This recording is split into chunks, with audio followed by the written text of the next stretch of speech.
All right, we're live.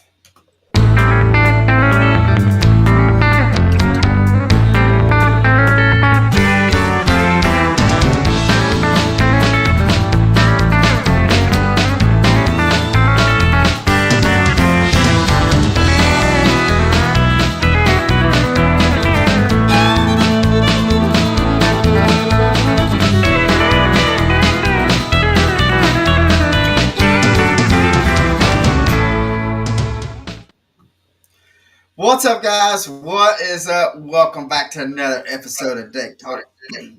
Excuse me, Deck Talk podcast, and we've got an exciting episode today.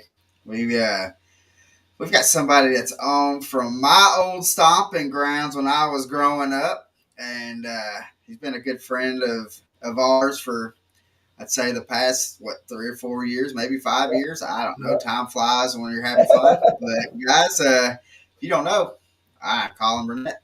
That's right, Colin. And I am Norman Lee. But you know what? As always, first things first, we talk about the sponsor for tonight's episode. This episode is brought to you by Firefly Outdoor and Marine, the number one navigational device on the water. What separates Firefly from all the rest? First, we have got to talk about their globe, a high quality, innovative, infrared plastic exclusive to Firefly, reducing glare by over 95%, cutting down eye blindness that you receive with other typical LED lights, giving you the perception as if you are fishing under a full moon. They're offered in a camo, diamond, and flake series, as well as a junior diamond series for smaller applications. Also, check out their all new shore stacker box, making nighttime bait fishing more enjoyable. Plus, their new Tech series and foul and Mizu foul weather bibs and jackets. Be seen with Firefly Outdoor and Marine. Go to www.fireflymarine.com. Don't forget, make sure to use our promo code at checkout Deck Talk 10.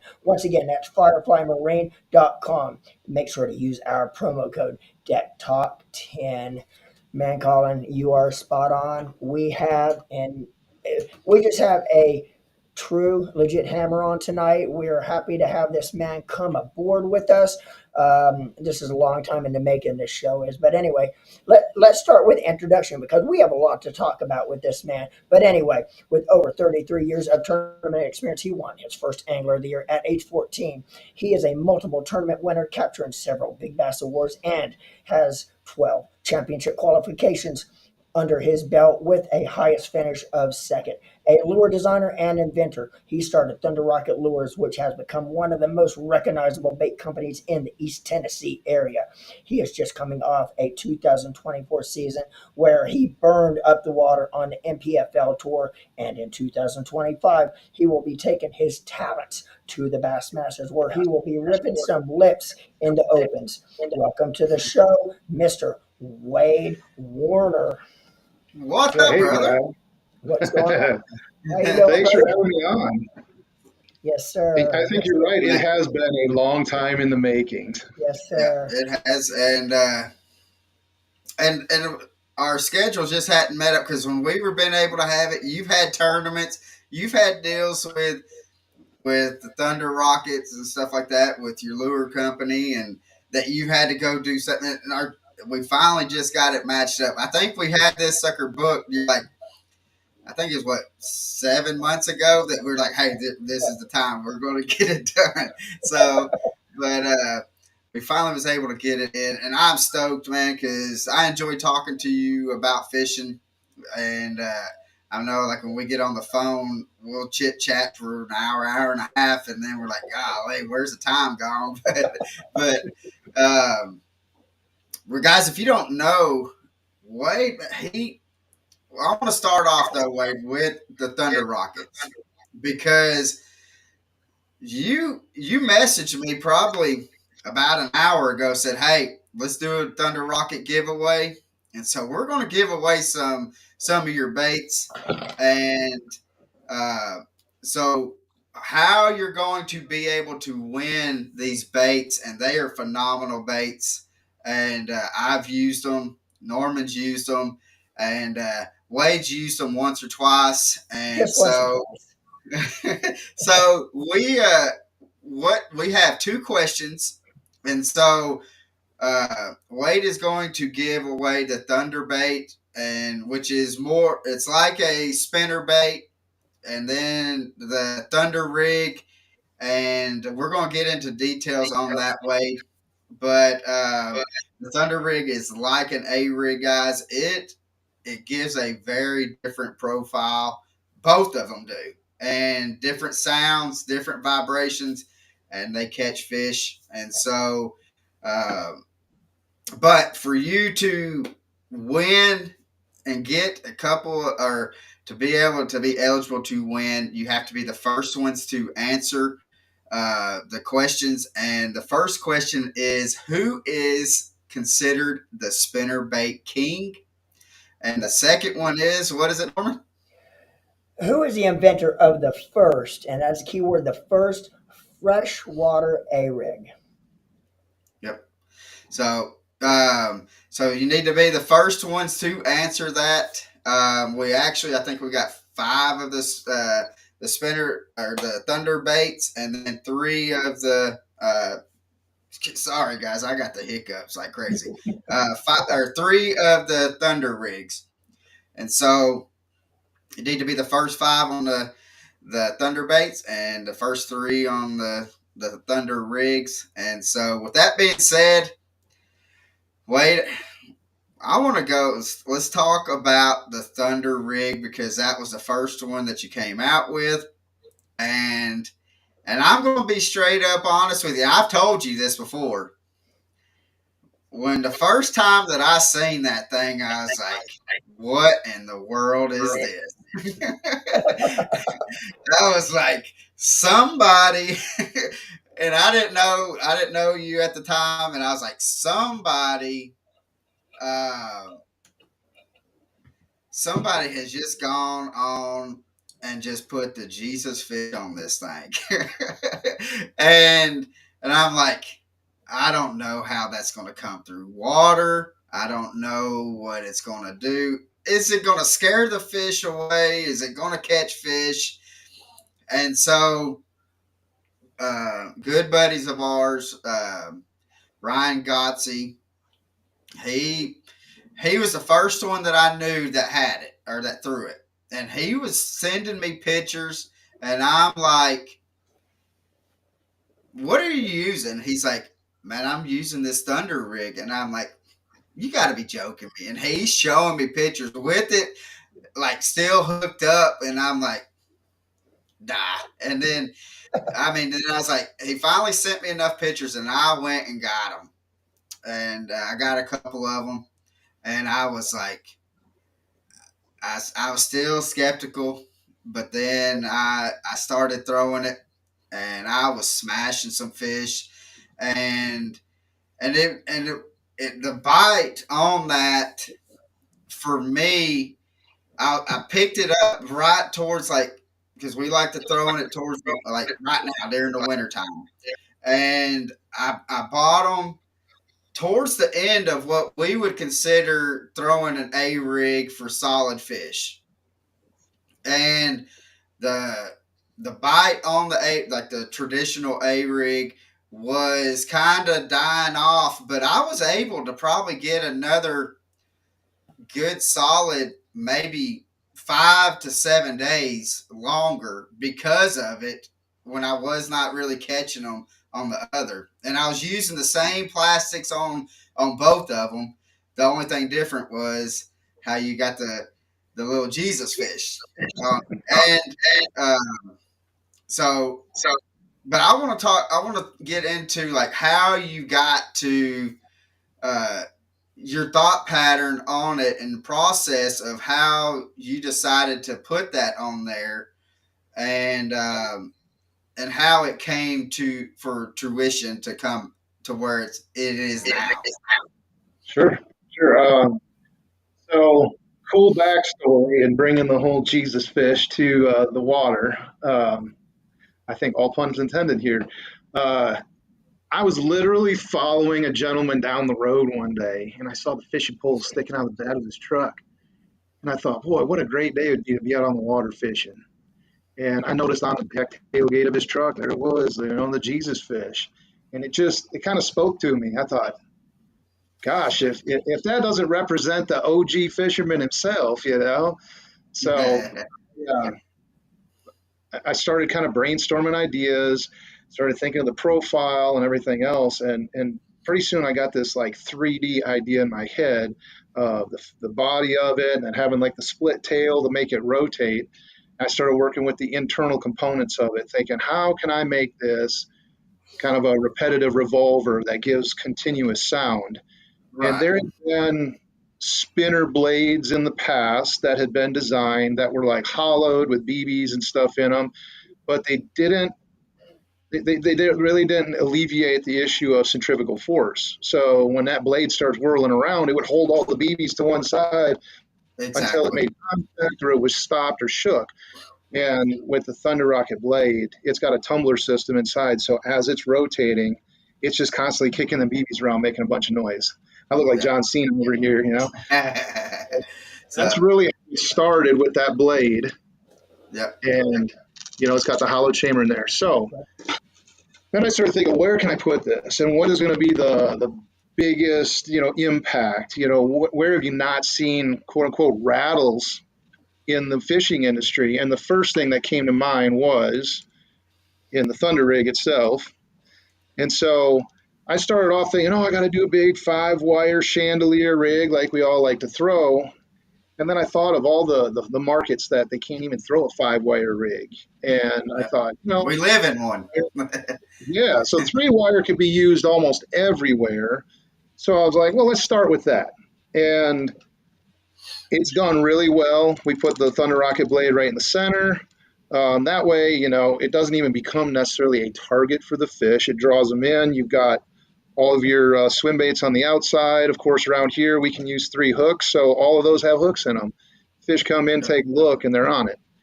Yep. Um, we did a zinc alloy head. We did the whole lead-free thing. It's got a little bit of weight to it. So, I mean, you can literally go to the point of throwing these weightless on here with just a weightless swim bait hook. And, I mean, you throw it up in 2 foot of water. I fished it around Yeah. docks in the fall when they start staging up on the docks. They come out and smack Yeah. this thing. So that was the start of the Thunder rig and where it's been. And just to kind of foreshadow, you might not have seen this done yet, but this is kind of what we're evolving this towards. So we're going from the OG and we're starting to take the blade and actually incorporate it as a dummy. Oh, nice. I have And not the seen five, that. this is a 5 wire rig.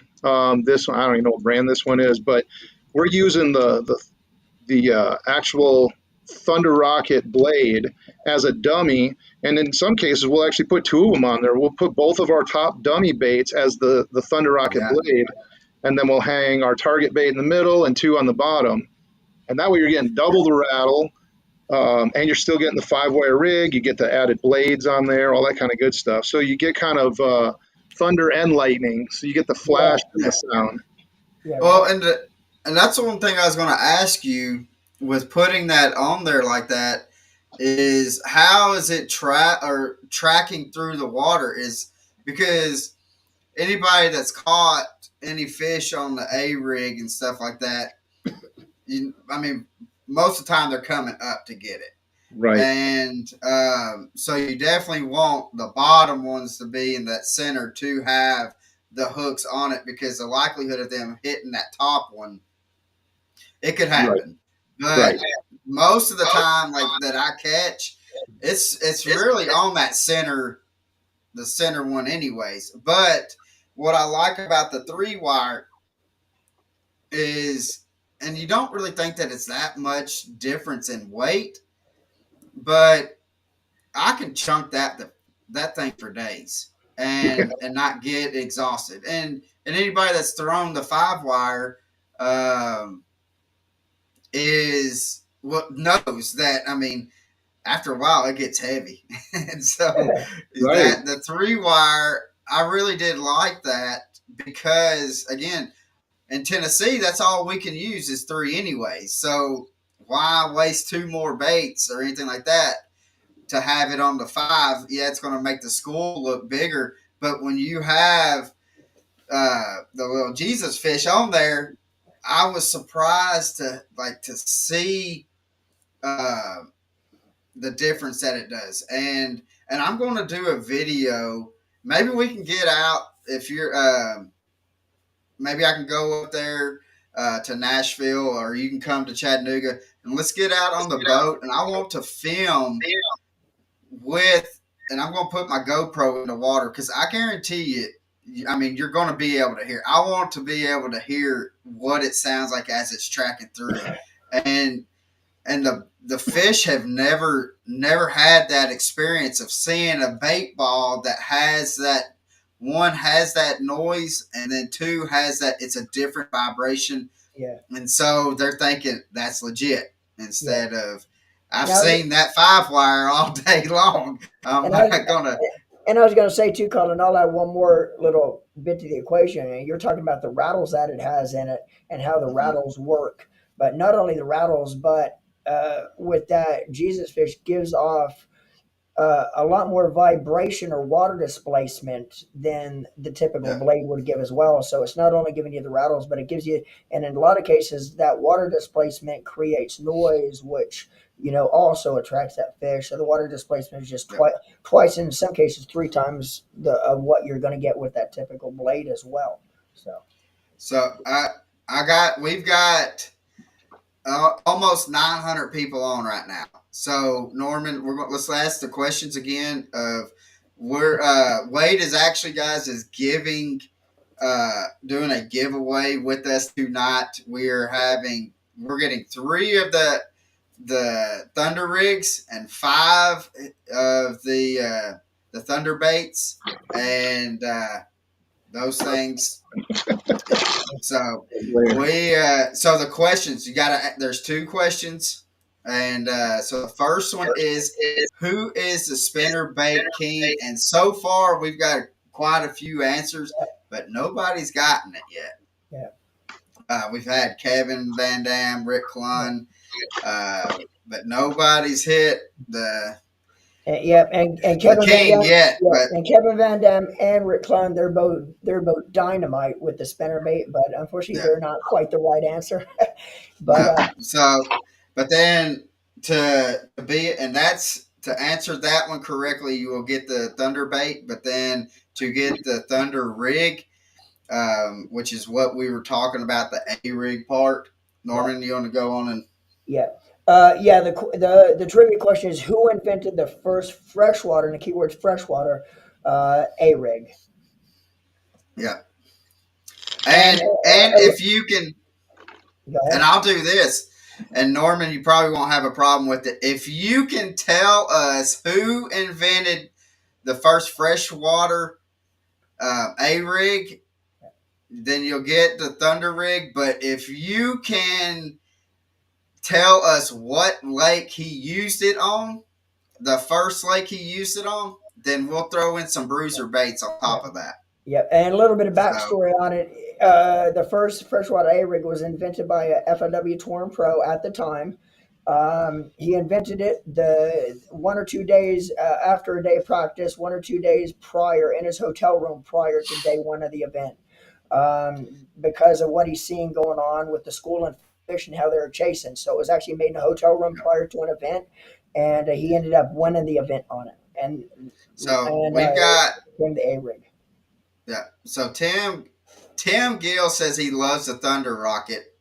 I don't know if you know him or not, Wade, but and he says Paul Elias. That's a really good guess. So, and then Michael Lindell says the A rig works great for peacocks in South Florida, and so, but you're gonna have to keep on guessing. So, Brenton, he says that because Michael also said Bill Dance. Bill Dance is good at it too at the spinner Yeah, bait, but it's not the answer. And so not the answer we're looking they're for. close. They Yeah, are right at the decade time yeah, period though.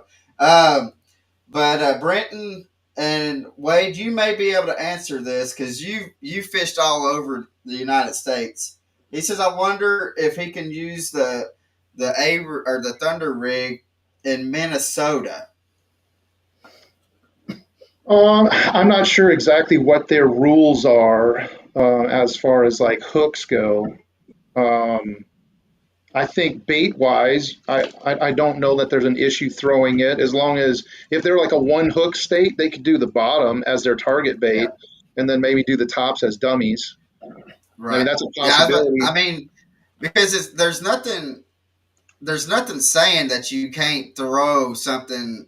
Is I mean, it's the problem of it is, Brent, is that how many hooks you can have on there, and which to me is crazy. And I want to hear your opinion on it too, Wade, because my thing is you're throwing a jerk bait and you got nine hooks that's coming at them things, and so exactly. Right. So you're gonna tell me which one's gonna put more holes in a fish, and because usually on a jerk bait, I'll have half of the one. I'll have one good hook in the side of the mouth, and then the other half is sticking right in. Yeah. And Right. so I'm like, what's really putting more holes in them? I mean, you're Yeah. worried about an A rig, and but another thing is on that A rig is catching doubles on that A rig is well Oh catching yeah. doubles on any kind of A rig is fun, but I think my biggest doubles that I've had on your A rig was been uh, I had a 4.5 and then I had a one just you say 5 pounds, but it was just a smidge over five, but that's not too bad for one hook set that you have 9 pounds in the box. So, but let's see. Jeff says 9 hooks is practically cheating. Well, Jeff, tell Kevin Van Dam that he made a living off of them 9 hooks. Hey, So, hey, hey, uh, hey, Colin, your personal best is 10 too. If you went out with Wade's A rig and caught if I a would have 5.4 had, and a 5.8, does that mean you have I your guarantee new you that personal Jay, best? yeah, yeah. Well, that consider. Wait, how does that work? I mean, Would if that I be catch considered? one that's if I get 11 pounds on one bait, I mean, I could say I caught 11 pounds, right? Is that now your new personal best over your I don't know if you would call it an 11 10 pounder. I mean, Oh, in the kayak world, you could add up all that length and it would be good. yeah, You could say yeah, you could say you caught like a 60-inch fish.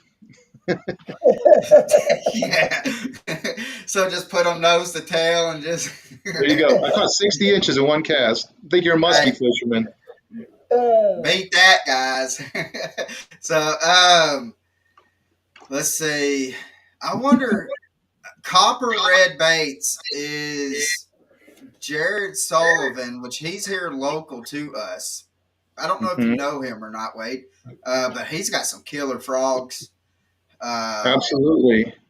and I just kind of teamed up with Copper Reds this year. I'm going to oh, be. nice.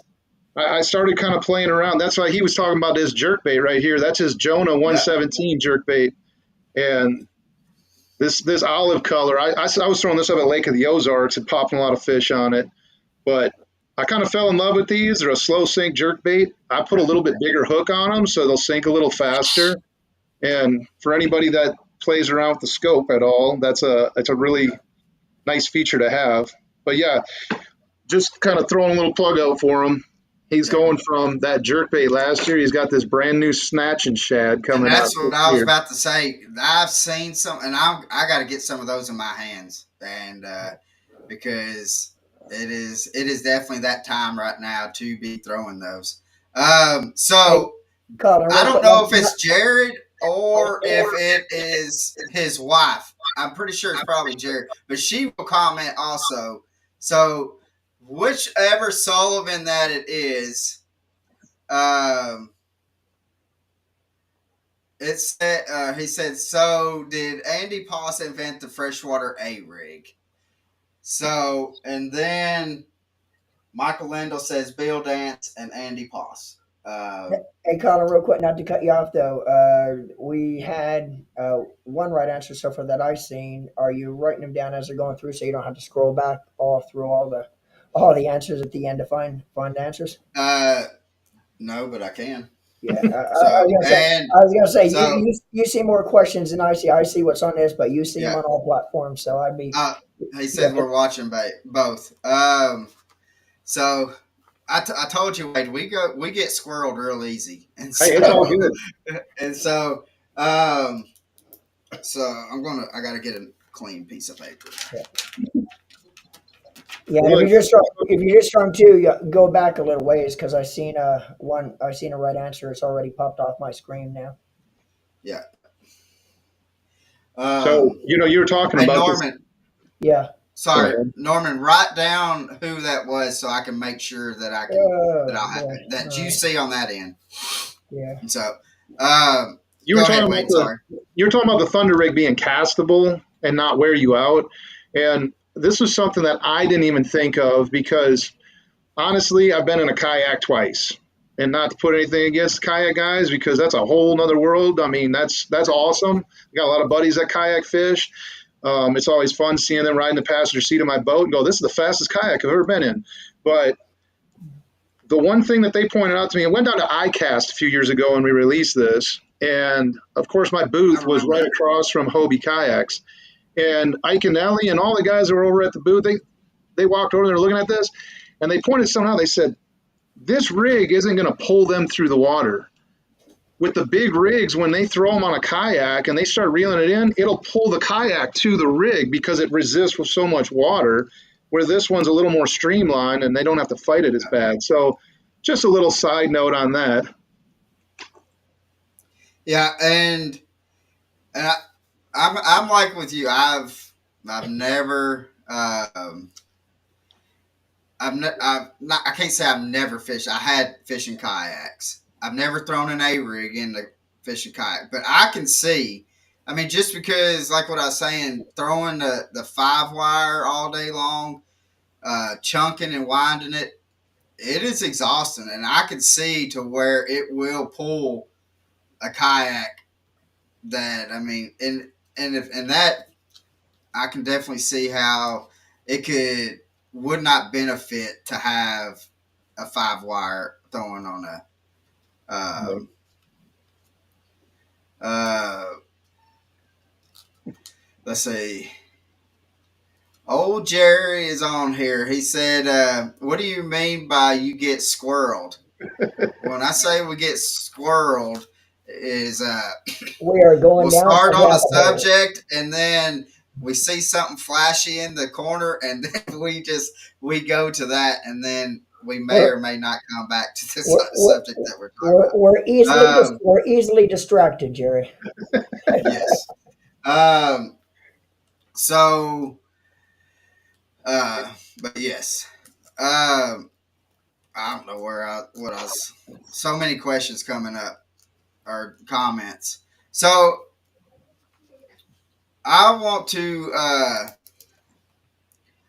to talk though about kind of go into the thunder bait Mm-hmm. because it's kind of the same principle as the thunder rig.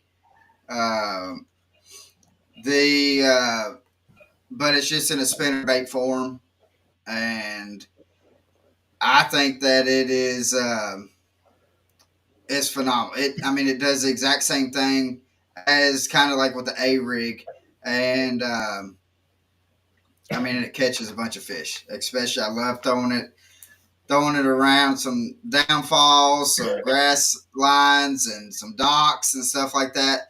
And one thing that I really like uh, about it that I'll do is when I'm throwing a spinner bait, I like to keep that spinner bait up in the water column. Especially, I want it to kind of hit that top of the water and just kind of just trickle along the top of that water. And so to where a blade just kind of goes dunk, dunk, dunk, dunk, dunk, and it kind of makes like the little circles and stuff like in the water. This kind of it kind of puts off like a little wake, like a little remote control boat that you put in like the boat or into like the like your tub or whatever when you was a kid or in a pond. It puts off a little wake like that, but it keeps on spinning and it doesn't break. But you got the vibration, then you got the beads that's in it. I think that that was a great move on that on your behalf of making it into a spinner bait. Yeah. Well, I mean, I think my thought on this was everybody that's ever bass fished has thrown a spinnerbait at some point in time. Tide one on, chuck it, Yeah. wind it. You can throw it about anywhere. And I live up here on Old Hickory. I mean, it's old stickery for a reason. It's a lot of trash fishing, a couple foot of water, and just junk everywhere. So If throwing you this, don't, if you go to you, Old Hickory and you do not hit any logs in the river, you're not on Old Hickory. yeah, you, amen at the end of that day. So this, you think a chatterbait's great around grass. A square bill is good around rock, sometimes wood. And, rather than having a whole bunch of rods on the deck, you got a bait that sounds like a crankbait, but it's, ATV versatile. It's got a little bit of the bladed jig kind of look, but, it gives you the versatility and the fishability of a spinner bait. So you Yeah, kind of combine all them elements and you got one bait you can throw really anywhere. yeah, and Yeah. I guarantee you. I mean, because right now I see we've got a bunch of Florida guys in right now, and I mean, some of these guys, or I'd say not some, a lot of these guys, most of them are pure hammers, and so I think that which one of them has already answered a correct answer. So um, we will. He will be getting one of them. Jerry says Florida here. We know you're here. I see all the comments, Jerry, that you're doing. And he wanted me to reenact how the blade goes again when I was talking about keeping it on top of the water. But but Jerry, he is a good friend of ours, and when I talk about a hammer, he is a hammer. And Jerry's a hammer, but he has a grandson that I think is starting to outshine Jerry there, and I, making Jerry even he's that more than he is. I think that as long as Hunter keeps on wanting to fish and be able to Yeah, improve and listen, he's going to be a mess to be reckoned with. yeah. And so, but so with those baits, I know that we had talked before, um, and you said that you may be having something come else in the Thunder Rockets bait lineup. Um, do you have something that that you can talk about that maybe, and if not, we can just go to something else. Well, we've got plan B, C, D, E, all kinds of ideas. Obviously, they take time to develop and everything else. Um, I'll throw it out there because we did kind of like a little bit of a test run of this bait, and I was literally just hand making them to kind of put a test market out there. And you mentioned Ryan earlier. Ryan got a hold of one, and within like 2 days, I think he won big fish back to back out of Chickamauga. I had one that was like nine Yeah, pounds yeah, on a Thunder Buzz. And what we did is we incorporated a Thunder Rocket blade in line behind the Buzz blade, which it adds a bunch of cool effects. Not only was he doing well on it, Richard Cooper was out fishing NPFL on Eufaula, caught a giant on it that week. I finished top 10 in a BFL super tournament, won big fish on it. I mean, it was just like a lot of good topwater fishing going on. And yeah, it adds a cool element. It added a cool effect to the bait. It would cast a lot farther because this blade is literally like a crankbait body. So it adds casting weight, but it doesn't make the bait sink. It basically neutral body. So it makes the bait track nice and straight, adds a little more sound. You can cast a lot farther. So that's probably the direction that the next release would be in the Thunder Buzz. And then there's a million and one other ideas that we've been kind of tinkering with. So we'll just kind of see how it matures from Yeah. So and that's the thing.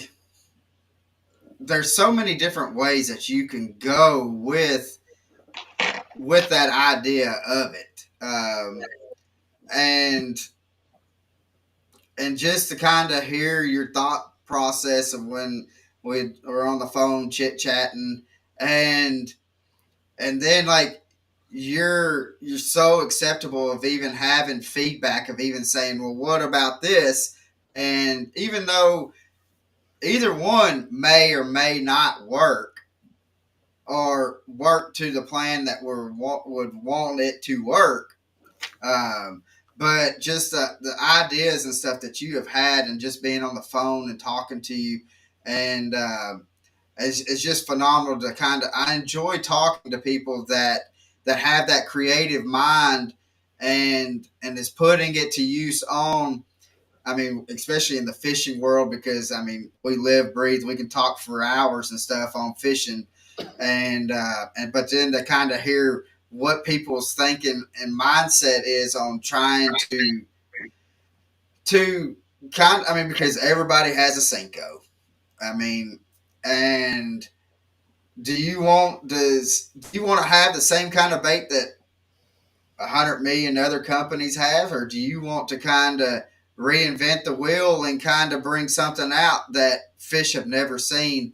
And that's what you've done with the Thunder Rockets. You kind of reinvented the wheel, because again, no fish has ever heard the rattle in an A rig or in the spinner bait, and so that has to me, and I have gotten. I mean, I've used it. Norman's used it, and I mean, we've gotten hits and got caught fish, and I mean, I really enjoy it. I think it's a great bait, and um, so, but Jerry has asked. He said, "It's a serious question." I got to Hey, go scroll back up to it. Colin, real quick, I'm going to answer that question for Jerry. Serious question. Jerry is asking, what is considered a trophy fish on Old Hickory? Well, I'll give you a serious answer, Jerry. 2 pounds. I fish. I Hey, fished. Jerry, I fished I will one. say I fished one event on you Old just don't know Hickory, how to fish, Norman. and, You don't know two, how to fish. 2 pounds You is a should big be fish able. out there. I grew up on Jerry. I grew up on Old Hickory, and I feel like I can go to Old Hickory anytime, and I can go and catch 25 to 30 Two bass. 2 pounders. I mean, you're going to catch the 2 pounders. That it just seems like that's what it is. But they're. I mean, and correct me if I'm wrong. Wade. I mean, there has been a 10 pounder caught out of there. I think that it's been transplanted, but there was a 10 pounder caught on Old Hickory. Uh, Yes. there are decent fish on there. It's just a matter of there. A lot of people on Old Hickory, when I go out there and I see them fishing, you see them beating the bank more than any other lake. How I feel.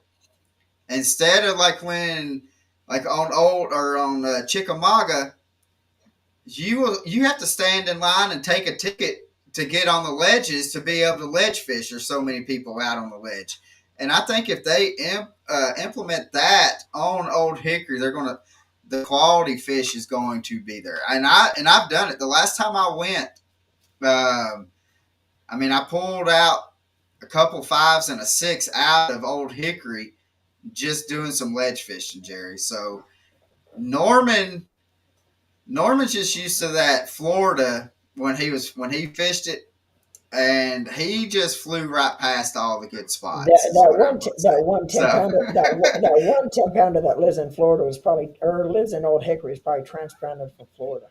it was probably transplanted from Chickamauga, but I emphasize the statement that one 10 pounder. That one, yeah. Right, but there was one. There was that one. Yeah, Uh, we see an occasional 7 pounder. I've seen those in tournaments up here. 7 pounds, 7 pound range is, yeah, I wouldn't say it's common, but every year you see a couple come through like that. Probably the biggest bag I've ever seen come out of Old Hickory was in the upper 20s, like 27, 28 pounds.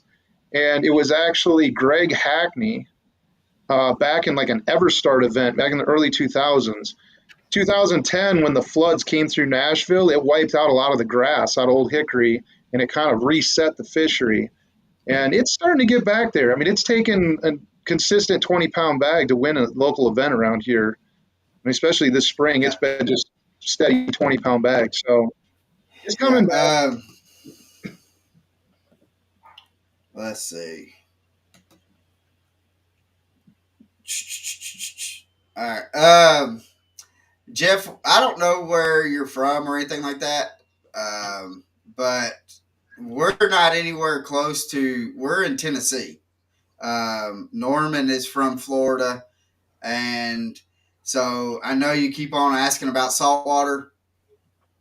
Uh, we primarily talk about freshwater fishing. I mean, 99.9%. Um, uh,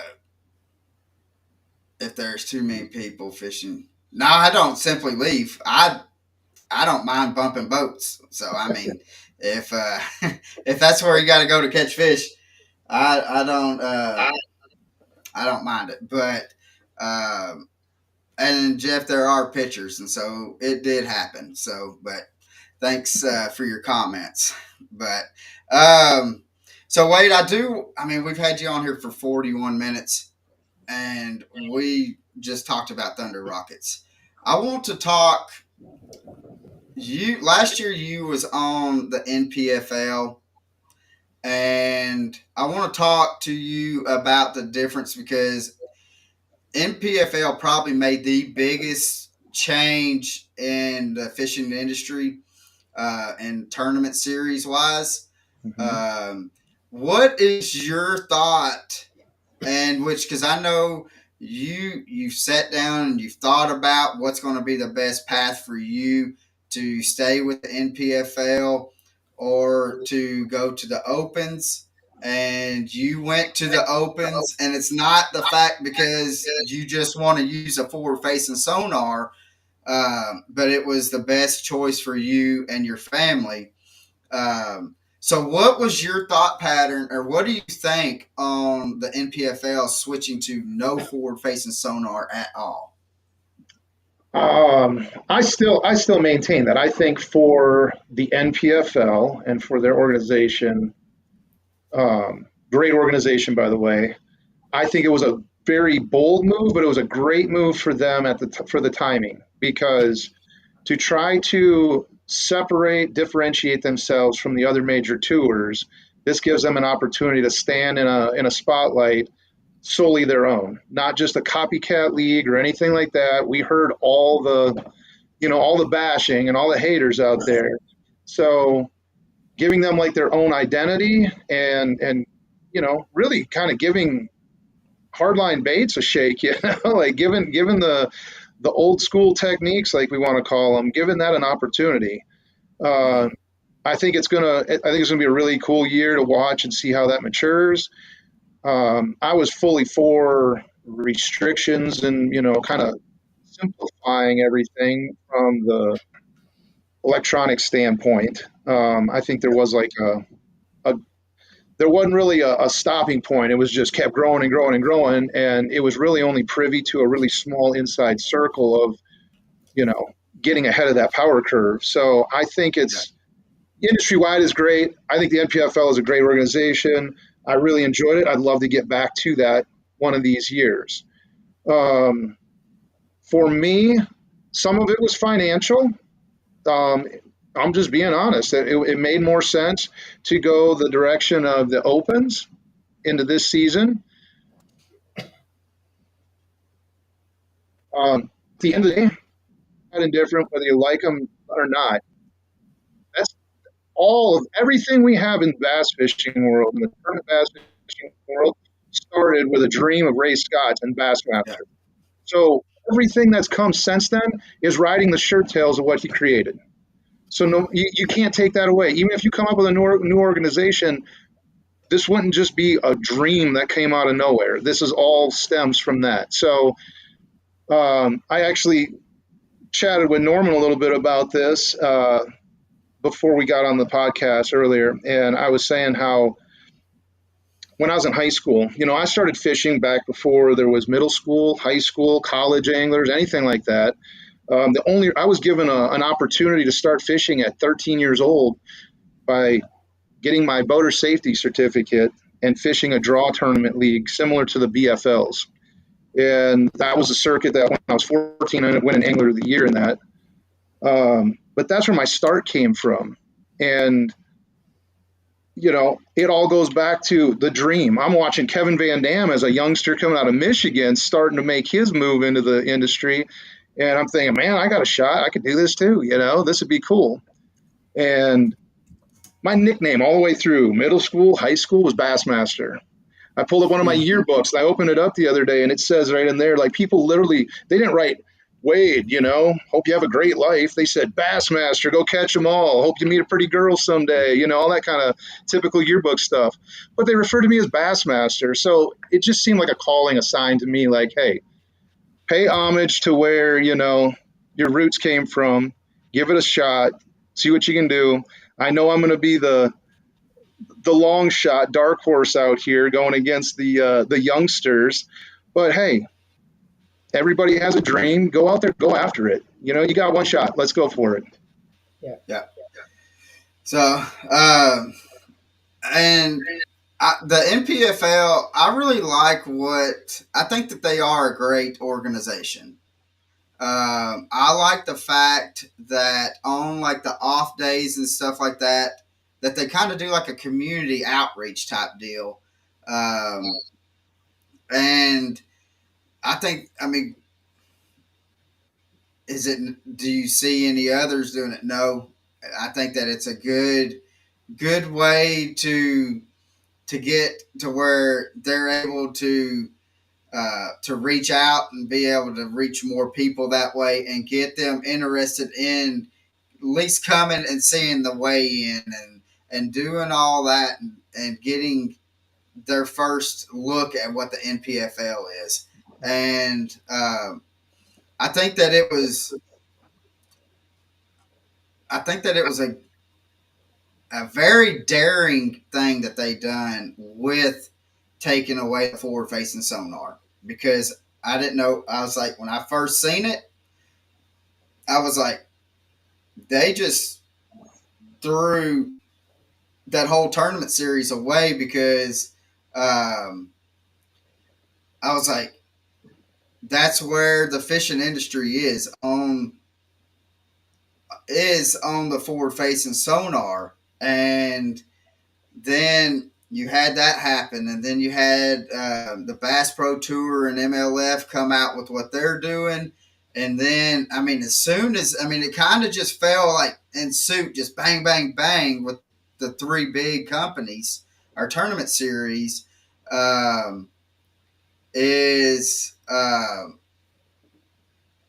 as soon as I seen Bass went and had Garmin as a title sponsor for this year, I was like, they're not getting rid of it. I was like, there's no way. You're not going to come. You're not going to bring a electronic company in that their main source of income is off of the units that's having forward facing sonar. You're not going to say, by the way, you're not going to be able to put that on your boats.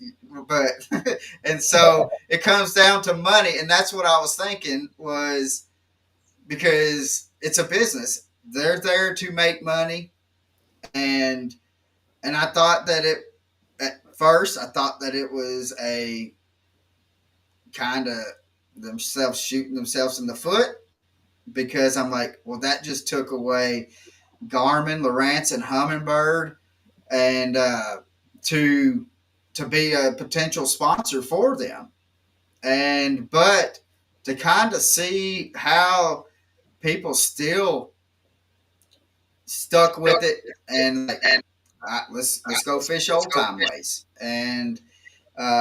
And I thought that it may be that uh, you'll see a lot of influx from the MLF and the Bassmasters switch over there to the ones that's kind of lagging behind Forsay to switch over there. But I mean, you still have Patrick Walters over there, and he's probably one of the best with the forward facing sonar. Um, I mean, you also have John Cox that his is it's still in his back of his truck in the box that he refuses to put the thing on. It don't matter what tournament series. Um, so, um, but Well, you're talking, so you're really talking two different worlds between yeah, no forward facing sonar and having forward facing sonar. First off, the idea that forward facing sonar just makes fish jump in the boat is an absolute farce. And I mean, I'll be the first to admit it. I went into this year on the NPFL thinking, hey, I'm still going to incorporate my shallow river fishery techniques that I'm using on Old Hickory and on Percy Priest, and I can go compete. And I could go out and catch me a 12 to 15 pound bag, but that was not putting me anywhere near touching that top. And and really what it is it's the consistency and the efficiency that it gives you with forward facing. So if it's allowed and you're not using it, you're behind the eight ball. Oh Like yeah. yeah, it's not putting the fish in the boat, but it's letting you be more efficient to cover water faster, see what the fish are doing, react to them, and literally put more fish in the boat. And if they're that plentiful, you can literally get to the point of picking out like, hey, that's a 3 pounder. I don't need that. I need a 5 pounder, bigger. So yeah, like you can kind of call your shots with it, and that's what's going to make you. So this year was a big like learning curve year for me. I mean, I was rooming and running with a lot of younger guys that were like diehard forward facing sonar fishermen. And I learned a ton from them. Um, but on the flip side, everybody's like, "Oh, NPFL, the weights are going to fall off." You know what? That's right. They might. They probably are going to fall off, but it's a different type of competition. it You're is. mano a mano. No, everybody's going to fluctuate. That 28-pound bag that I talked about coming off Old Hickory by Greg Hackney, the first day he had like 2 fish for 4 pounds in that event. The second day he dropped 28 pounds. He went from 115th place up into the top, I don't know, 10 or something like that. So that's just the idea of no forward facing sonar. You get out there and you flip, you get on the right bite. That stuff's going to happen. So you're going to Right. see a lot more variation. You're going to see a lot more shaking, shakeups on the leaderboard. Not just one person got into this school and just wrote it out for day after day. So there's two parallels on the two leagues that both of them deserve their own respect. Yeah. Yeah. Um, and I know. Let's see. Chad says it's going to be a year of all new data to collect and strategy. Strategies. And he's correct. I mean, and I don't know if it's going to be new data on the NPFL because it's going back to old school. And you're if you've used a forward facing sonar and which we tell people all the time, the forward facing sonar has been more of a learning tool for us than really, I mean, besides going out there and smacking some crappie in the face. But it's been more of a learning tool. And I believe that even like the guys that are good at forward facing sonar and knowing the patterns and what a fish, because we've learned so much in the past 8 years of having the forward facing sonar that that's not going to go out of their mind of I don't have to go beat a bank. I can go, these fish are actually doing this. So you, as long as you can go find the fish, I still think that pattern of where they're not going to be able to hone in on one cast and throw Mm. out there to them and catch that fish. They're going to have to do they have to break down that area a little bit more than what they would with the forward facing sonar. Um, so I don't know, Chad, if you may be right, and that's just my opinion. And we know how opinions are and stuff like that. Everybody has one, so um, but you may possibly be right. The strategies, it is definitely going to change strategies on how people fish the Yeah, NPFL. You're going to have to It's rely on, sorry, you're going to have to rely you're on good. more um, structure and cover. You're going to have Yeah, fish that are related to something that you can target. What it's going to eliminate is the floaters and the schoolers out in the middle of open space. That's not going to be yeah, accessible. And those fish have been there for as long as bass have swam in the lake. Those fish have yeah, always been doing that, and they're just finding those things now because forward facing makes them accessible. yeah, But there's no way that you could, in your right mind, go out in the middle of the lake and just fan cast when fish are suspended anywhere from 2 to 100 foot in the middle of the lake. yeah, So that's going to be yeah, eliminated by taking forward facing out. But you kind of have the old school mentality of knowing patterns and movements of the fish and seasonal migrations, and then being able to use forward facing sonar and really see what they're doing. And then yeah, you got the other end of, I've used forward facing sonar for years and that's what I know. And I've watched what they do. And now you're kind of learning all this new data like he's talking about, where you're kind of merging the two together. I see how they react. Now I just have to learn how they're yeah. moving and utilize that and visualize in my head. I've watched them on the scope. I know what they do. yeah, And you know, too, we kind of talked about this a little bit on last week's episode, talking about the forward facing sonar and how, in our eyes, it's kind of one of the best learning tools that they ever came out with in the fishing industry. And we kind of got into, you know, for years before forward facing sonar, you'd basically beat the bank and you were fishing everything that you could visibly see. But now that we're putting forward facing sonar and all lifetime fish finders on the front of our boats, now we're actually being able to see fish that are swimming around out in front of us off of the structure we've been fishing for years, and fish that are swimming on the lakeside or the riverside of our boats that we never even knew was there. So every time you're going down a bank prior to forward facing sonar or live fish technology, you're fishing what you could see, never before knowing that there's actually fish all around us, not only on the structure that we're actually fishing, you know, until they came out with forward facing sonar. And that's why kind of in our eyes, and you were right when you said a little bit ago that people automatically think, being that you could see them in lifetime, well, they're just going to jump in the boat every time you throw out and yeah. targeting those But fish. that's people though Absolutely. that's never been on a boat that's Yeah. had it. But if Thinks nothing, that yeah, exactly. But if yeah, nothing else, in my eyes at least, it is the best learning tool to be able to learn what fish are doing, how fish react to baits that we never knew prior to being able to see them in real time in live time, yeah, how they react to a bait, how they chase bait, how they yeah, chase balls of bait. So that's one thing that I enjoy about the forward facing sonar is not necessarily going out trying to catch a fish what you should do, but learning about what things we never knew before. yeah. Yeah, And so in chat, I just explained it to a sorry. friend of mine the other day, and he was talking about, man, I'm really gonna have to learn this because I'm getting my tail whooped everywhere I go. And I said, don't think of it as like, oh, I see the fish, they're going to bite my bait, because Yeah. you're going to get frustrated real quick when you Oh just throw something at them and they don't eat it. I said, you got to think yeah. of it. I said, think of your crankbait selection. You got you got every color from shad colors to chartreuses to craw colors and bluegill colors, and then you got everything from weight baits, shallow divers, square bills, all the way down to 10XDs or whatever. Your Yeah. big deep divers. There's a big matrix, and you got to figure out where on that fits to catch Yeah. that specific fish.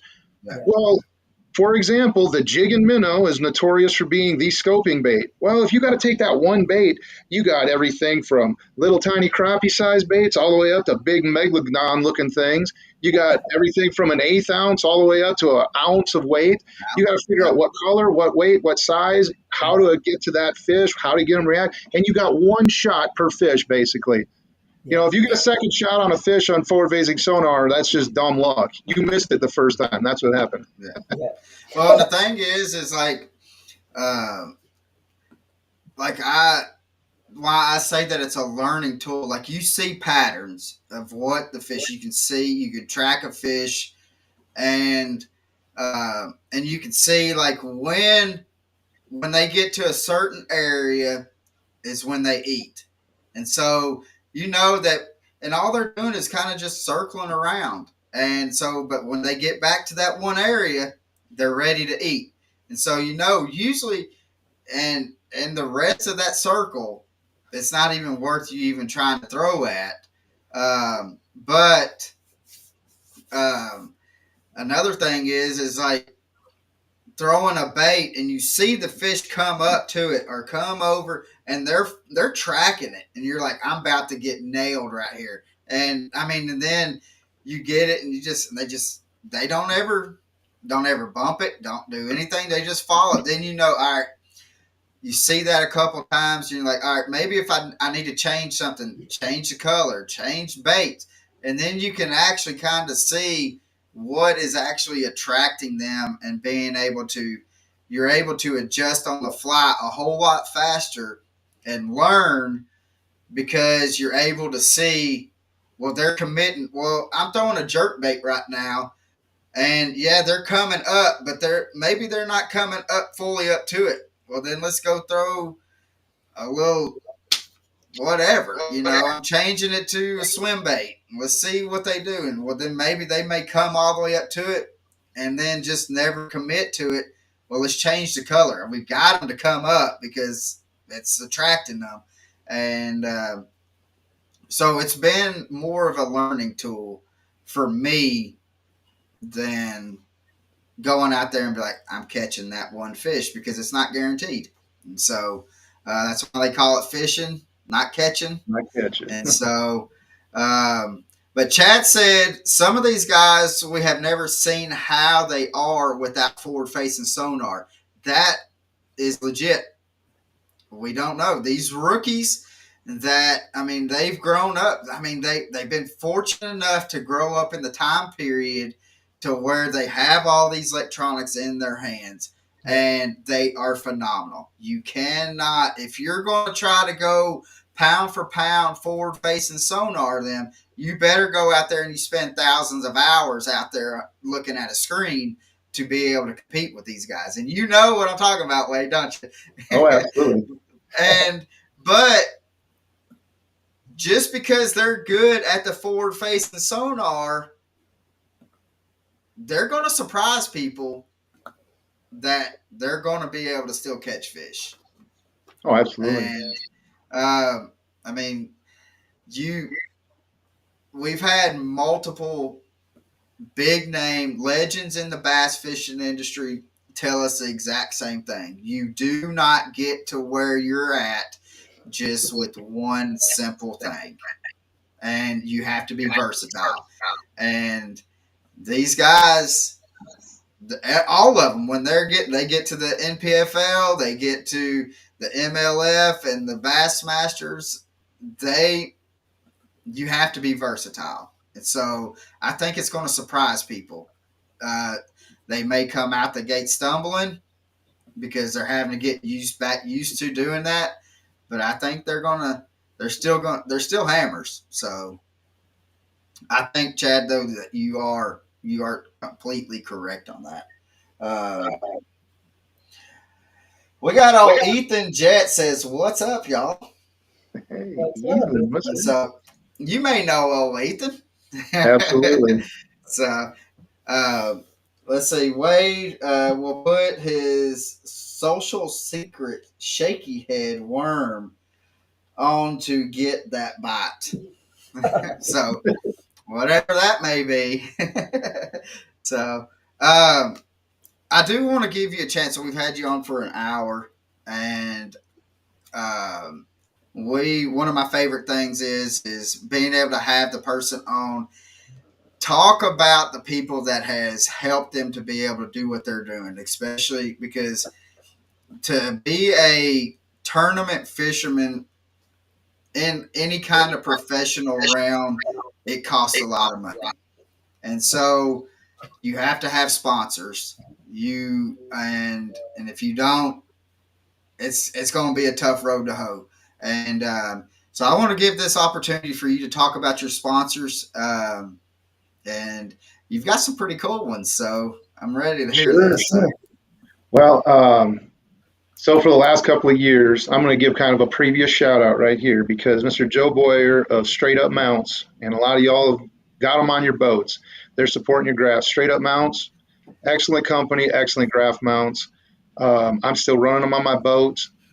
Um, he's he's been my title sponsor for several years. He's kind of taken a new marketing direction with what he's doing, and I'm still running his graph mounts, still support him endlessly. Great guy. If you guys need graph mounts, he's definitely one to check out. Straight Up Mounts. This year, my new wrap's going on next week. You guys will see it out there on the water. It is the Roof Store. It's actually a local roofing company that good guys. Awesome. Um, I believe in what they do. I'm also a contractor, so we've done a lot of work together, and great guys to partner up with. So you'll see the Roof Store boat out there, and it'll definitely stand out. It'll be easy to pick out on the water. Heck yeah. Um, those guys are definitely a big financial support. They're definitely helping out the cause this year. And like a lot, but unlike some, I'm a blue collar bass fisherman. I'm still a general contractor by day. I'm checking on my job sites, keeping my jobs rolling. And, by grace of God, I'm allowed to go out there and chase after these fish and chase after these Yeah. dreams. So, you reel it back in a little bit closer to home. Willow Springs Electric's another one of my big contractors, and they take care of me. They help me out every year. So I got to give shout out to those guys. But getting endemic and getting into the fishing world, I got all these cool fishing lure sponsors. Of course, I got my Thunder Rocket lures. Another big one is Bass Reaper Bait Company. And right before we came on, you mentioned that you met my cousin Greg. So Greg Yeah. Warner Well, I is met them last year. Remember, you introduced me to them at the East Tennessee show last year. that's And right. so, I went over to their booth and I was like, "Where's Wade? He's supposed to be in here." And he's like, "He's out fishing the tournament." And I was like, "Is he on Clark Seal?" And Uh, so, yeah, Greg. I mean, man's my cousin, and as soon as he started, getting involved with Bass Reaper years ago, I was right there. I was like, look, anything I can do to help you out, I don't want to see anything but a, family member succeed. We both yeah, have the love and passion for fishing, and, it just kind of grew into an even better relationship. I've penned a bunch of different designs. There's several different baits in the Bass Reaper lineup that I've designed. A couple years ago, we come out with this cool deal here. It's the Mortal Creature was a bait that I come out with, a little flip and pitching bait. It's got a cool little pinch point. You can tear it off, then it becomes a really cool like trailer for a oh, jig. nice. So I Yeah, just wanted to make something that was like multi-use, real simple. This year, his big cool new bait, and I got to kind of bounce ideas back and forth with him, is this cool new flipping bug called the Bishop, and it kind of came from this cool little so crawl. is that ribbed body? It is. It's a rib body. It makes it real extra flexible. It's Yeah, got some cool appendages that add a lot of movement to it, and it's got the same little kind of flapper arms like the Mortal Creature. So that's a right. really cool one. I haven't even had the chance to throw this thing on the water yet. Like that's how new it is. Pretty sure he had these at the East Tennessee show, maybe in limited form because it's brand new out of the gate.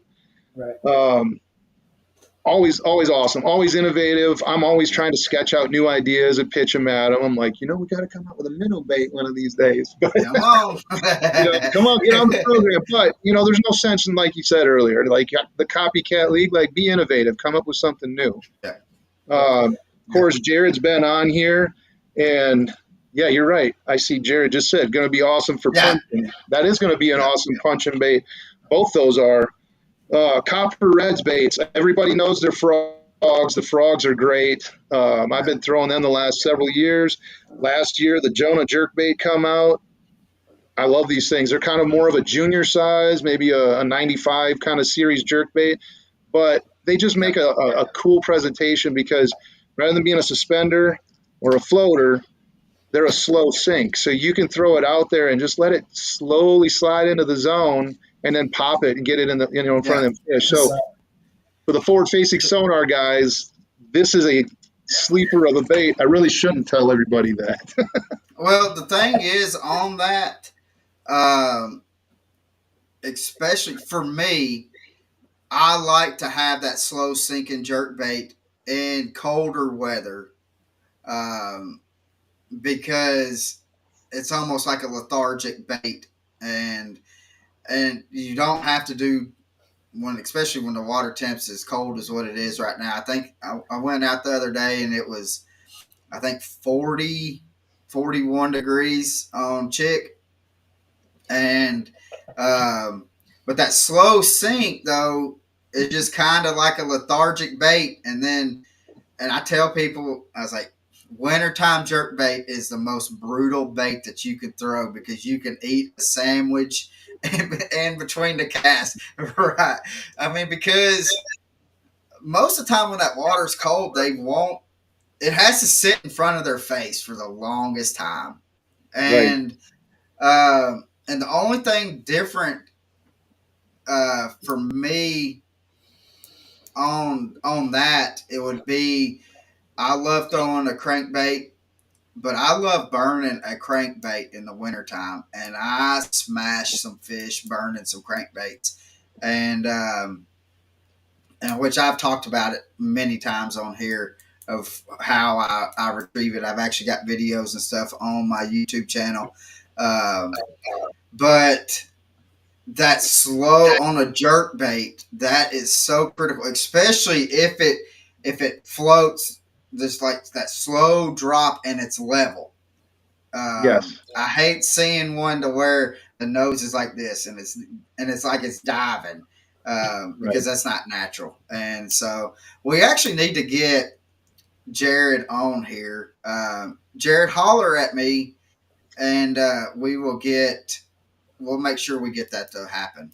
I mean, So, one uh, of the good things, one of the good things about it being a slow sink, the way it's set up is, if you really want it to be super neutral and you want to like have it sit there and just stop in front of their face, throw it on monofilament. Nobody throws monofilament anymore. Put it on monofilament. That line, because it floats, it'll just kind of hold it there. You let it sit there for 2 minutes and then twitch it 6 inches and let it just sit there in front of the fish. Yeah. So, I yeah, mean, just throwing a little bit of knowledge out, kind of like tie in what you're talking about burning a crankbait. So everybody looks for hard spots, hard bottom, and especially in the wintertime, that's thermal heat right there. That hard bottom holds a little bit of heat, and then fish, they want to lay down there. They want to put their belly right on that.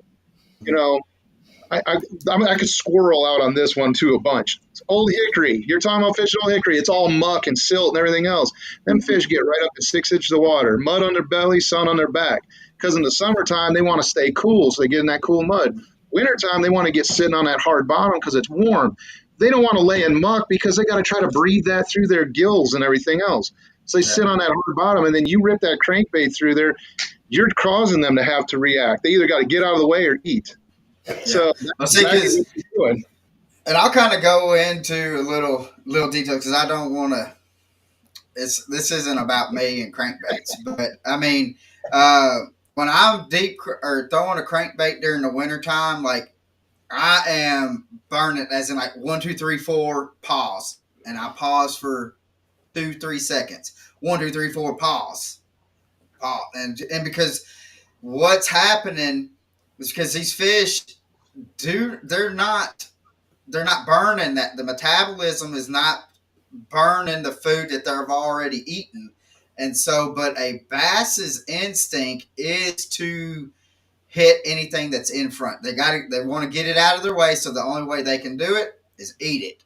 And so you're burning that and you're pausing it and you're sitting that in front of their face for a few seconds and then it takes off and then they're like, let's go. Yeah.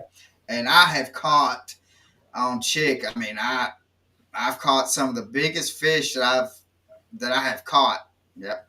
Even That trap, that same thing, you burn that on top of grass. Then sunny days where they sit up on top of that grass, sun themselves, get warm, yeah, you burn that. I mean, I grew up in Wisconsin. I mean, there were times we would wait for the ice to leave the lake the day before the first tournament of the year.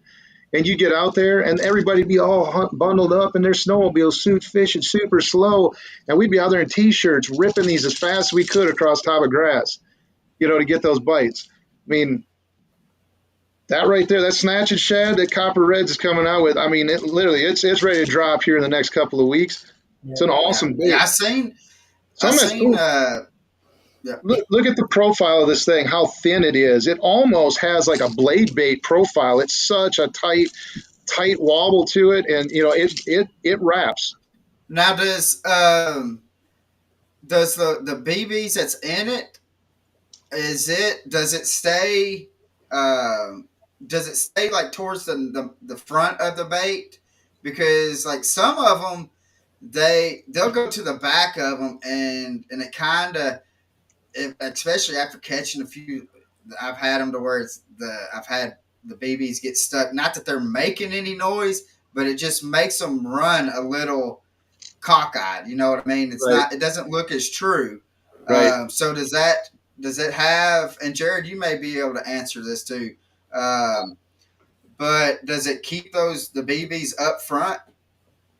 Well, I mean, just based off the design, the back is so thinned out that Yes, that's the what I BBs was. That's can't what I really get was. the BBs can't really get back. The bigger BBs can't get back into that section, so they kind Right. of stay more in that belly to keep. I mean, you can see the belly profile on it; it's a little fatter, so they kind of Yeah, stay yeah. more. So yeah. Yes, The big. He says the big ones stay in the front. I've added a divider. The little ones can travel to the back to make a good high pitch shot. Okay, yeah. nice. Now, does he make a silent one? Pretty sure it's just coming out one right now. Okay. I've got a kind of a handful of some prototypes I've been playing with. Some are silent, some have different size BBs, different things. Um, Everything was kind of settled upon one being the best overall that had the best Right. flutter. Right. You kill it and it has the best action. That could be something to kind of tinker with into the future. He said yes. Yeah. He said yes. Going to have more So than one. Beautiful. Thank you, sir. yeah. Yeah. There you So go. um, and so guys, like we have right now, we have over 1,200 people watching this on 9 different platforms. So thank you so much. Um, It says That's it oil right there. field silent ones. Oh Yes. man, yeah, I gotta get a hold of some of those because, and Yeah. I mean, anybody that fishes that, um, sometimes a fish likes to have the sound of multiple BBs. Sometimes they just want that one knock, and sometimes they don't want nothing at all. And um, so it is. I'm glad to see that he's spread it out to where it's just not just the multiple BBs because Well, I definitely.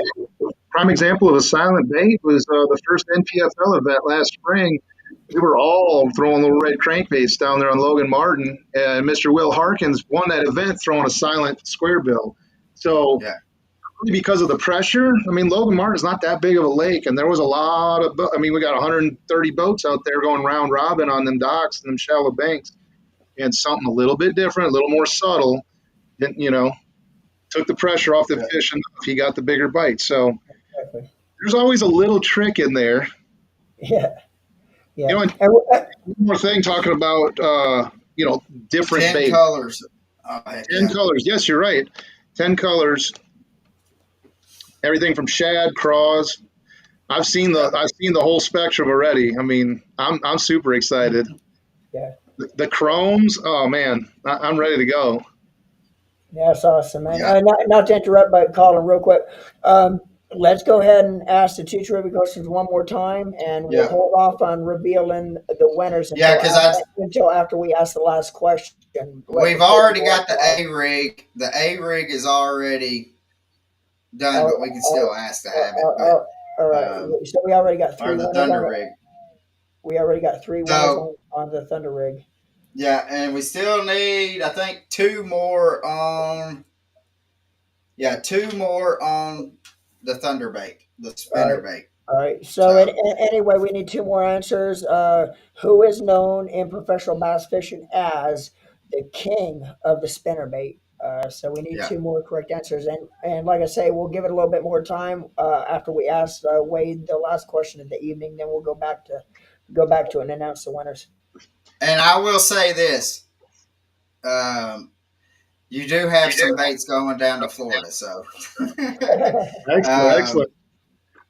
Well, hey, and well, I got one more. I got one more bait I'm going to throw out there because I got to give a shout out to one more sponsor, and I think this is something everybody's going to love because that A rig or Thunder rig I've been showing you, that swim bait on there is called a thresher, and I'm pretty sure you guys know that my buddy John. torrent John outdoor. Nelson at Torn Outdoors. Oh He yeah, oh makes yeah. this swim bait. That's a Thresher 4.2. He makes a bigger 6.5 version of it. He's got a Wow. whole Yeah, lineup of really cool baits. But he also makes these jig heads. They're a tungsten jig head, and this is an eighth ounce tungsten jig head. It's got a 3-aught, kind of a moderately heavy. It's not a super like flipping heavy hook, but it's a heavier hook on there. It's a 3-aught. Um, I'm not sure if it's necessarily known info, but I'm pretty sure it's a BKK hook. So I mean, it's a good yeah, quality hook. It's got a good barb. You don't lose fish, whatever else. But those baits right there, and because we've talked both sides of the spectrum, for all the scopers out there, his tungsten strike jig. yeah. Everybody goes to all these other tungsten brands out there. This tungsten Can you strike show that jig, again? Oh yeah, it's got little red eyes on it. So at yeah, times when the water's a little dirty, especially early in the spring like that, then fish, they're kind of hunting down stuff. That red is a good trigger. But I will show you, if you're not a fan of the red, they're very easy to pop these off and just have the chrome head left. So Right. for yeah. anybody that gets turned off by, hey, it's got a red eye on it, then red eyes don't come off easy. You gotta pull at it. But you get that, and I'm gonna break it out. Right there it is. There's the Yeah. the infamous Well, juice, the Sakamata. I now I'll tell you on his swim baits because we've had John on here, Yes. and we were able to kind of geek out on his baits. I tell you There you what go. he's done on his swim bait, um, to where you really in that one bait you can have like 3 or 4 different baits off of that one bait to where it's easy for you to take the paddle off and you just have it straight tail to where it's almost like a oh shoot Like a fluke. uh, yeah, a fluke, or even you can run it on a chatterbait to have it as the hog farmer Oh yeah, shoot like a spunk shad. skunk shad. Yeah, Yep. No, I use and that as a trailer on a chatterbait or a bladed jig. Honestly, the thunder buzz we were referring to earlier, the buzz baits, that's literally all I throw. I no skirt. I yeah, just put one of those on there, and the hook on most buzz baits comes out right about where that little dorsal fin is. yeah, It's just it's got a nice fat little belly profile. It's got a yeah, good swing to the tail. That little extra top fin on there, it's got these little like perforated lines in it where you can actually pop that off and give it like a wider kick. Right. So it's yeah. cool. It's That's got a lot of yeah. multifaceted features. Well, and kind of to go back on the red eyes, and with seeing that, it made me think because it's about to happen for us. I'm ready to start seeing smallmouth with red eyes Oh, because if you don't know, smallmouth when they get red eyes, it means it's spawn time. That's one way that you can tell that they're fixing to go into spawn. They'll get red eyes, and then they'll start their spawning. So I'm ready to start seeing some smallies with some red eyes. So. Right. But um, Ryan Gotzi said, "Hey boys, the man, the myth, the legend, Wade Warner." So, and he said, "Wade, turn your light on." And so, because it's dark all around you, all you can see, it just looks like we just took like the whole black. You just see yourself. That's all it is. Very So, angelic, right? and he said to give him a call. So, whenever you get a chance. Um, Brenton says, I love the red eyes. I need the shiny blue with the red eye jig. Um, yes. And I got another question. I mean, because you fish all year round, does it to you when you're throwing crankbaits? does it to you?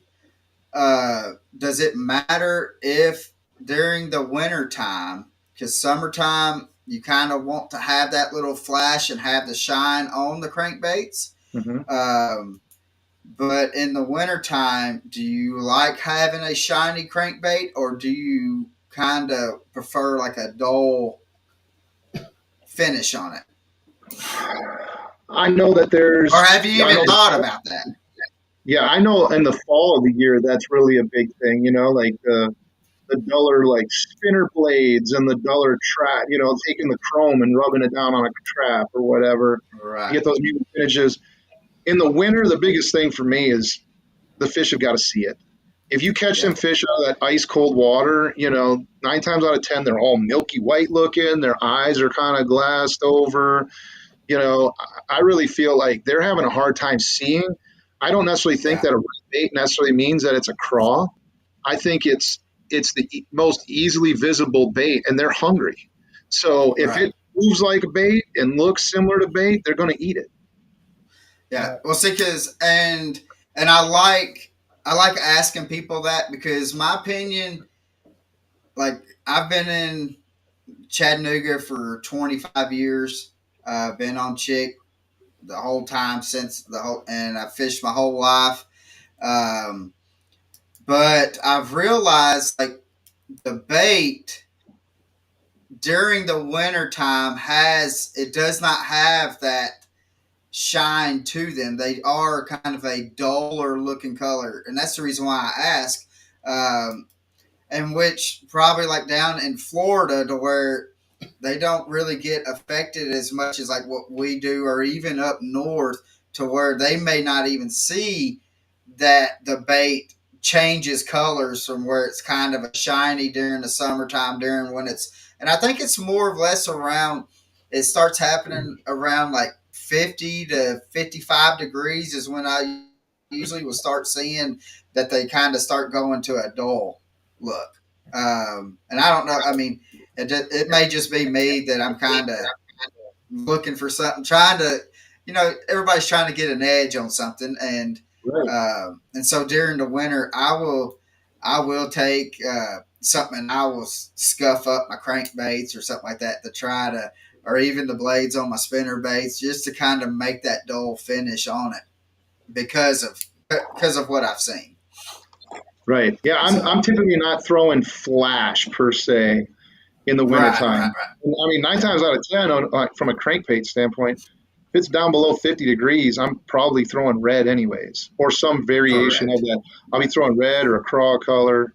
Give me a shad wrap, give me a fritz side, give me even a trap. Usually everything is red. right. So I mean, you can't go wrong with red, especially right now. Exactly. But there was something else I had. I had another question. I'm trying to think of. I'm trying to kill some time to to see if I can find a question on here. Um, Brenton, you that answer is not correct. Um, but we have had another one. So we got one more of the We need thunder one. bait to We need go. one. We So need one more correct uh, answer. yeah. So and Norman, real quick, will you give that question again while I'm trying to? Yep. Uh, Yep. We need one more correct answer. We want to know who is known in professional bass fishing as the spinner bait king. yeah. And if you kind of go through the question, and I'm surprised. And and I mean, and and I'll give a hint too. He has been on the podcast before. has been on, and uh,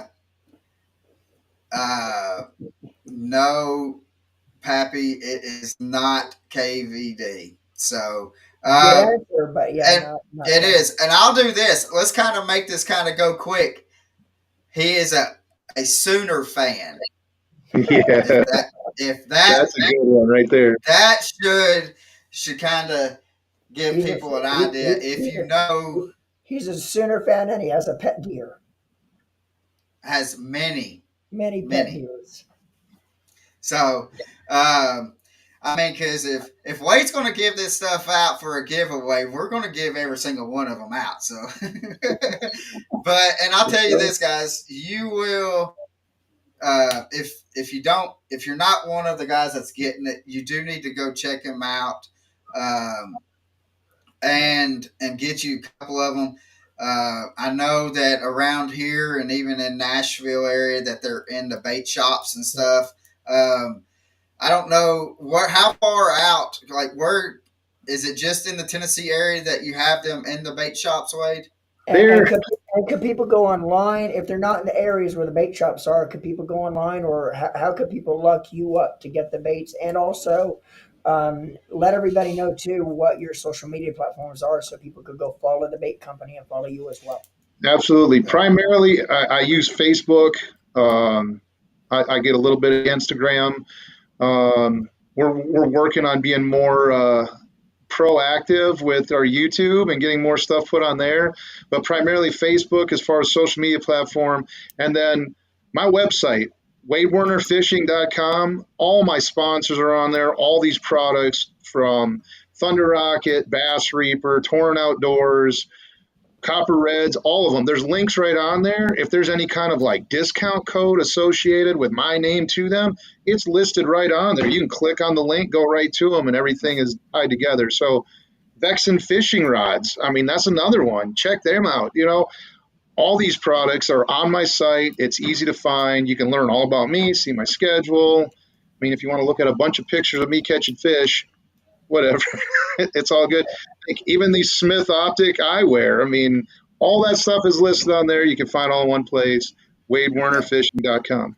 That's cool. Yeah, and what we're gonna do, guys, is we're gonna put his social media links and his personal website in the description, and so we're gonna make it easy for you. So all you have to do is just down in the description, just click on which one ever you want. Make sure you go and follow and subscribe and stuff. It helps them out, and but we still need one more, one more, and I mean Norman gave a pretty big one. I mean if you watch.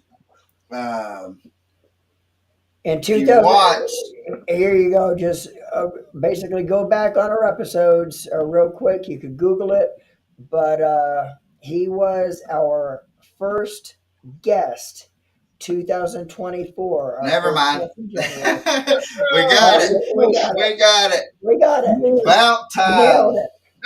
Nailed it. Uh, So, all right. So we gave away all the baits. It just took an hour and a half, but there's probably my phone was blowing up. It was just and it there.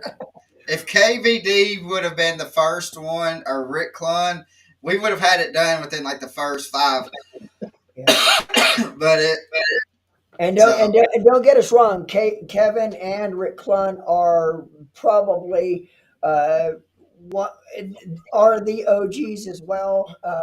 But the man actually that we were looking for is the original OG of spinnerbait fishing.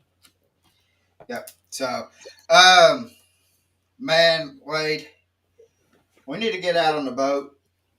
If it's either Absolutely.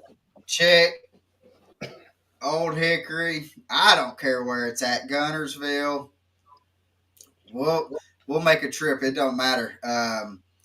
And I definitely because I want to do some filming and stuff because I think it would be cool, a cool video, especially to be able to have it underwater Yeah. of the thunder rockets coming through the water so people can hear because it's one thing to have us talk about what it is but when they can see what it does and I think it'll make a big difference and Oh yeah. so I'm excited about doing that. We need to have us get out on the water somewhere. Are you coming to Chick anytime soon? Uh, I got a little thing out on Center Hill this weekend, and then I'm headed to Sam Rayburn for the first Bassmaster Open of the year. So the next Yeah. few weeks, that's kind of where I'll be. After that, I might have a small window opportunity. In fact, we might be able to do kind of a collaborative effort and get Jared out there, and we can throw some Yeah, copper red plates at the same time. yeah, So that's true. we'll definitely And figure. yes, we definitely will. So I thought the Bass Opens was on Clark's Hill. The first one was on Clark's So Hill. the way they revamped the schedule this year is they have a Division One and Division Two. So Division Okay. One started on Clark's Hill last week. I'm fishing Division Two, which is Rayburn, Kentucky Lake, Norfolk, and Leech Lake. So Yeah.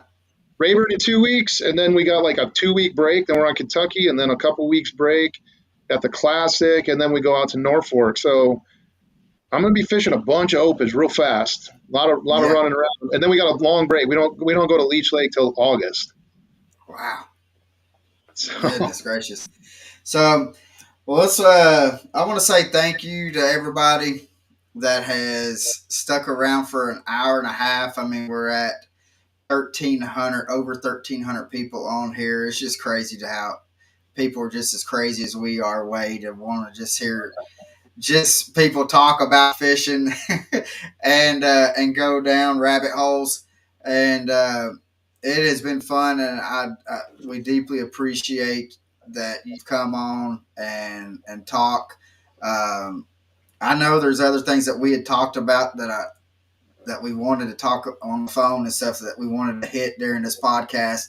But I'm kind of drawing a blank. I'm tired. I was up. Well, I had to you know go what, into work last night. you know what that means. That Um, just gives us an excuse to get Wade back on here to finish up the conversation. there we yeah, go. for sure. But with that being said, guys, thank you so much. We cannot thank y'all enough because if it wasn't for y'all, we could not be doing what we're doing. And y'all have helped out so much with just watching, subscribing, and blowing up the podcast like y'all have. And last year was a phenomenal year, and I'm excited Yeah, to see what we can do this year. But we do have one last question that we ask everybody that comes on, so we're not going to leave you out, Wade. And Norman, take it away, brother. that's right, Colin. But first off, make sure to tune back in next Thursday, same time, 6 p.m. Eastern Standard Time for another awesome episode. Next week, we will be joined by Elite Series Pro Jacob Prosnovic. Will be joining the show next week, and next week's show is going to be sponsored by YOLO Tech. Always be recording with YOLO Tech. But anyway, Wade, if you were to have one person on your boat that you could fish with for the day, and this person could be passed away or still with us, who would that person be that you would want to fish with for the day, and why would you want to have them on the boat to fish with them? Man, you had to hit me in the feels.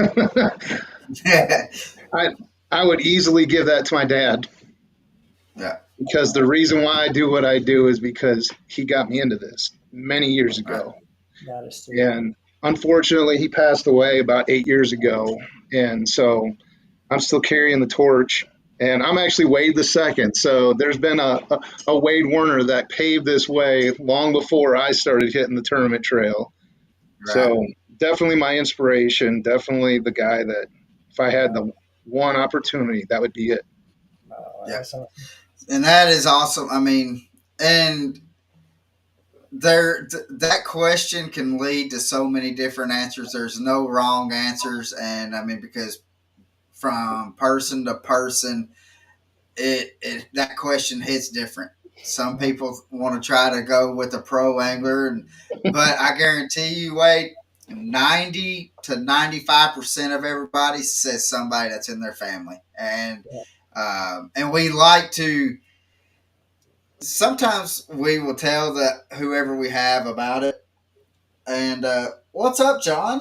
John Nelson is on, there he is. and Right on. but sometimes we'll tell the anglers that or who we have coming on, we'll tell them like, hey, this is our last question for you to kind of think about it. But then sometimes we just like to not say nothing at all about it, and because we like to kind of, I mean, to get the raw emotion of, because then like how you did it. I mean, you kind of, and then you knew that was really a heartfelt, sincere. I knew where you was going with it when you done that, and that you just wasn't going to give. Well, I want to fish with Rick Clun or whatever. I knew that this was going to be a sincere. Uh, John, you just missed us talking about your baits for about 5 to 10 minutes. So, so, uh, but we did talk about them. But guys, Hey, thank you again. anybody in Middle Tennessee, stop out, see John this weekend at the fishing expo in Lebanon. Yep, A and lot of I'm you going to guys be be out there. there. I will Yeah. be there as well on Saturday in the uh, Joe Burns Rods booth. I don't know where it's probably going to be exactly about where it was back where the boats and stuff were last year. So, but I'm definitely going to go chit chat with old John for a little bit. Yeah. And, but guys, thank you so much. And real quick Go before wet a line. yeah, Just before we because go it's off, cold, don't mean you can't catch no fish. yeah, Go before we enjoy go it. off, let's announce the winners or the right answers. Um, I don't know if you want to do that or if you want to. Um, if you want to just message them, because it'd be a Well, whole yeah, lot easier just to yeah, message them. We're we'll going just to message the winners yeah, so but we can get your yeah, address. That's going to be a whole lot easier. that'll work. But And so, let's go ahead and basically say who the right answers were, and if you were one that came up with the right answer, the first ones to actually answer the yeah. correct answer, we will message you. But anyway, who in professional bass fishing is known as the spinnerbait king? And you want to take that one away, Colin? Yep. The one, the only, the who, if he's in a room that you don't have to be around him, you hear that laugh and you know that he is there, Mr. Jimmy Houston. Yep. And the inventor of the first freshwater A rig is the man himself, Mr. Paul Elias. Yep. So, um, so guys, I will be sending a message here probably tomorrow to everybody to get their addresses. Some of the guys I've already, I think I know, well, one of them, I know I've got the address to one of them. Yep. And so I will, I won't message you. I'll just text you, say you got some baits. And Yep. so, Jerry, thank you so much. And everybody, again, thank you Yep. for coming on. We're going to get off here. Fat Boy's hungry, like as usual. And I got to get You're something to you're eat always and hungry. go to bed. So, Wade, thank you again so much. We got to Yeah. do this again. And maybe next time we come on, we'll have, maybe we can get you and John to kind of tag team up on it. And Yep. we'll do it'd be nice to do something with you and John. So, but Jared, make sure you holler at us and or holler at me, and we'll try to fit you in here as soon as possible, brother. But guys, we're getting out of here. Hope you live the passion. Have a blessed day, and we'll see you next week, guys. See ya. Thanks, y'all.